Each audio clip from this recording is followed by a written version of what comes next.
করে আমরা সকলেই একটিবার জবান খুলে পড়ি আলহামদুলিল্লাহ। আলহামদুলিল্লাহ রাব্বুল আলামিন।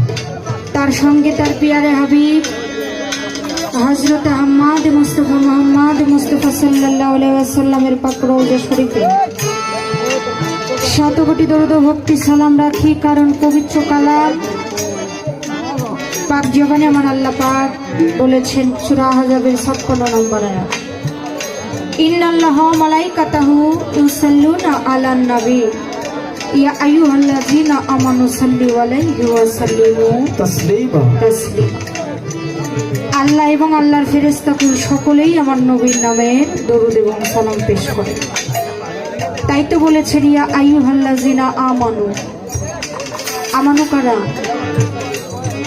যাদের আমার নবীর প্রতি ঈমান আছে, বিশ্বাস আছে, অবিশ্বাসীদের বলে নাই।